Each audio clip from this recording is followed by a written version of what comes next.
Paul and Apollos are nothing, in relation, comparatively, So, like, he was just warning them, like, no, this division that y'all are having is not of God. It's not spiritual. There's nothing spiritual about this division that you guys have. Our allegiance is to Christ, not to Paul, not to Apollos. They are brothers. We love them. We respect them. We listen to them. We follow them, because God has placed them in front of us. But, no, I mean, how can a man who is born of a seed which is imperishable, you know what I'm saying, a good seed, not a corrupt seed, but a good seed, go back to Jesus' words, how can a tree that's good produce bad fruit? It can't. Nor can a corrupt tree bring forth good fruit. Yeah. So if you got a tree claiming to be good, but it's some rotten fruit on there, I got to question whether that tree is what he claims to be. And you mentioned about our allegiance. It's gonna be several seconds. Yeah, this gonna be long, but you're just enjoying it. Got special Mike and Michael. This elaborate studio. Let me tell you guys about the studio first. And you better not edit this out. This studio is one of the most humbling studios I've ever been in.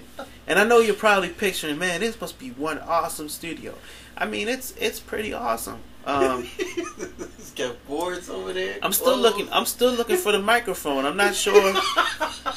I don't know if it's in the bottle of water I'm drinking.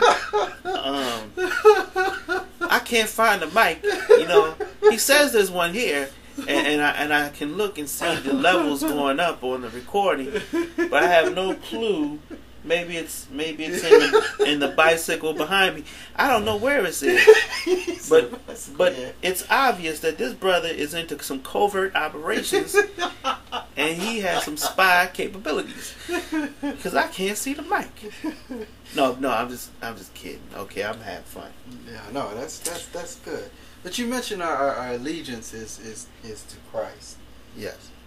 And I remember some talks we had before about in this modern day, let me say a modern day American Christianity, because that's where we live. We live in America. There is this thing in the evangelical church and within churches in itself. We're doing studies on Galatians, and Paul talks about in verse 10 about, if he was to please men, that he wouldn't be a servant, a doulos of Christ. Right, a slave of Christ, yes. There's this idolatry that we have where we put leaders and people that we are, like Christian celebrities. I voiced that on one of the other clips. We have these Christian celebrities. How is it that we have got to that place where now it's popular to be quote unquote a so-called Christian? Well, I listen to this person and I listen to that person and I listen. Why is that this way? Was it that way back in Paul's day, or what should we do to get our allegiance to be to Christ, and what should that look like? Does that mean we should? I think I enjoy the works of several, numerous actually, Christian writers, theologians, pastors, some living, some dead. However, when you read books, Christian books, listen to sermons, podcasts, things like that, those things should actually supplement, your own study of the Scripture, in which you will find Christ. And I think the more, I would always say for every chapter of a theological book, this is just my standard, not a legalistic standard for everybody. But for every chapter of a Christian book that I've read, I try to read 3 or 4 chapters of the scriptures. You know, it's just because I'm like, okay, am I giving as much credence to this book as I am to the scriptures? I mean, am I really elevating the scriptures to their proper place of authority in my life? You know, I mean, that's why a lot of times we talked about this upstairs, I have so many books that I've bought. I mean, books. I mean, I'm not quite a hoarder, you know, but I have bought so many books, man, on theological topics that I have yet to read the majority of them. Yeah. Or I'll start a book, read 3 chapters, be like really into it, and then something will catch my attention in the scripture from the book, and then I'll leave the book alone and go into the scripture, and then that just causes me to stay there, and then from there probably jump somewhere else because there's something in the scripture that was reminding me of something else. So I find that more time is spent in the scripture than in the book. And then sometimes I forget about the book. I misplaced the book because I put it down when I was reading. I can't find what I did with it. So okay, that's fine. Let's go back into the scripture. You know. So I think while there's definitely a great value that we can place upon sound theological books, Christian books that exalt, magnify Christ, but at the same time, there has to be a proper balance, and it's not a 50-50 balance. That's improper. You know, like I said, I don't want to give as much, you know, weight to this book as I do to the scripture itself. Now, if the book is accurate and to the scripture, then of course I'm gonna enjoy the book. But the Bible alone is authoritative. That's right. You know, so what was your question again?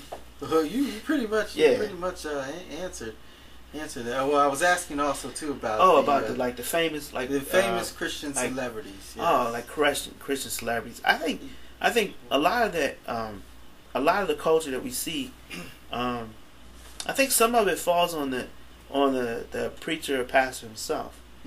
You know, like, does he allow people to do that? You know what I mean? Or does he encourage them to not think of him that way? You know, I went to a conference recently, and C.J. Mahaney was speaking, and it was a Sovereign Grace conference, and C.J., when he either before he was preaching or in the middle or afterwards, he mentioned to us that you know we're glad you're here, and you know, kind of thing, and we appreciate the fruit that we receive from you guys being here, but it's really your local pastor, you know, who pours into your life. I mean, every week, every day, some people have, you know, a very close relationship with their pastor, but it's these men who are sacrificing their time and really working, you know, to bring you to a place of conformity, you know, to the image of Christ, and continually feeding you the food that you need, you know, and I think what I really appreciated about that was that Mahaney was saying, you know, we gain fruit from your pastor's work, and it was like, really was like,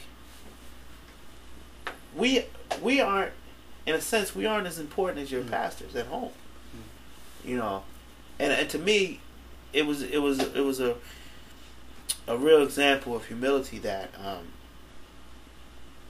he would take the focus off of him. In this conference, you had him and D.A. Karsten, who in my mind is a genius. You know, D.A. Karsten, and you had you know, Kevin DeYoung, you had Joshua Harris, you had these guys, all these brilliant men, you know, and he really was saying, well, it's not really about us, you know, and so I think some of it has to do with the pastor himself, you know, man worship. You know, I think with man worship, I think the one who's being worshipped is responsible, you know, to make sure that people know, do not worship me, you know. What was it? Was it King Herod? When they worshipped him, Yeah. And